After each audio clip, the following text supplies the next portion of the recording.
So why did I buy the FX30 over the Sony a7 IV? There's a couple reasons. Because I'm a video guy, I really need the video features of this camera.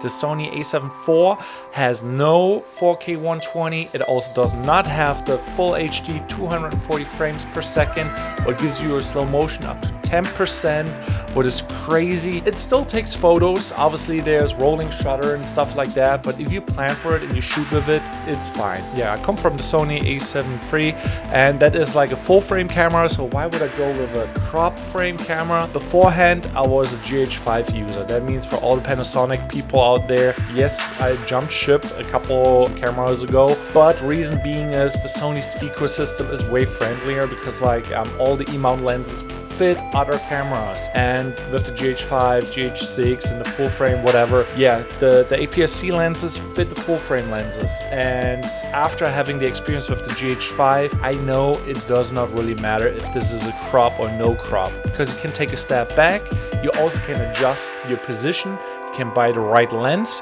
for the right job, and you will be fine. The client does not know the difference between Sony, Canon. For all the professionals out there who are like pixel peeping and whatever, yeah, the client does not know, does not care, and they're actually a little bit upset that you don't get 20 stops of exposure because like the iPhone does it, but your camera does not. And yeah, so some things don't really matter. The only thing that really matters is like the most bang for the buck, and the video features on this camera make it worth it. Because yes, you can shoot photos with the Sony a7 IV, but they're comparable to iPhone photos, so that is for me not a reason to let me limit my video features. So I go with the video features over the photo features because the difference is not that big anymore. It's kind of sad to say. Obviously there's like some lenses you definitely need with this camera. It's an APS-C camera, so the lenses are way cheaper, what is very nice. So which lenses you need for the FX30? I have a couple recommendations that I use because like, so I have here the 18 to 135 on it. I have an f-stop 3.5 to 5.6.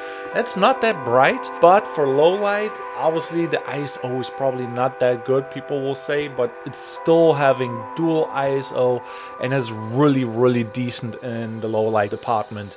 If you now consider you get a 1.6 crop in 4K, that will be a 1x6 multiplier on the 135. That is crazy. So you can zoom all the way in and shoot slow motion. Obviously, if you don't want that, you can shoot 4K in 30 frames, 24 frames, and you're good to go. Yeah, for that alone, this lens is a game changer. Then there's another lens that I highly recommend. That is the Sigma 60mm f1.4.